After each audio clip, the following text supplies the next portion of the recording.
नमस्कार मित्रांनो, तर आम्ही आलेलो माता वैष्णोदेवी मंदिरामध्ये. समोर पेटवाला बुवा आम्हाला सांगते चपल्या आणि बुटा बाहेर काढ, नाहीतर तुम्हाला आतमध्ये घुसू देणार नाही. मी बुट काढले आणि आतमध्ये आलो तर या 3 देवींच्या मूर्त्या दिसल्या. आणि पुढे गेलो तर हे आपले हनुमान दादा उभे होते हातान पर्वत घेऊन. आणि एंट्री बघा भावाना कुठे. चला तर आतमध्ये जाऊन दाखवतो.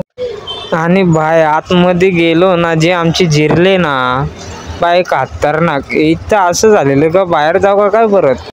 या पायऱ्या बघा कशा सरळ वर चढायचा, नाही त्याला चढवू नाही मला चढवू, तरी काय करणार आता. माताला भेटायला आलो म्हणून चढलोच.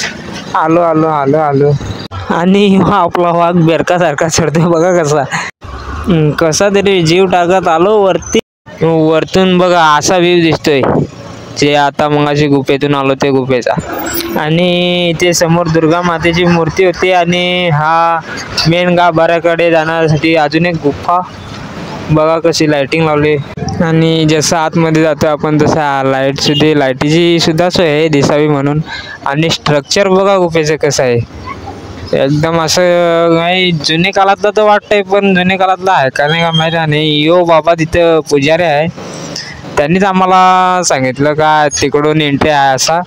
आम्हाला माहिती नव्हतं. गेलो मग त्याचे मागं बघायला आतमध्ये. आणि गाभाऱ्यात पोहोचलो तो बघा काय भारी वाटत नाही का. इथं गेलो ना असं वाटायचं का मूर्त्या बघतच राहू का काय. पण काय आम्हाला टाइम झालेला, मग लगेच निघलो. आणि बाहेरून बघा हे कसं दिसतं. आणि इथून जात होतो बाहेर वॉशरूमला तर होतो, पुढे काल भैरवनाथाचं मंदिर दिसलं. आणि काल भैरवनाथाचं मंदिर दिसलं ना, आपण तिथं गेलो नाही असा होईल का.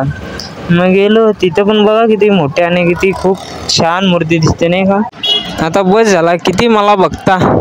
आता उद्या दुसऱ्या ब्लॉगमध्ये या. बाय.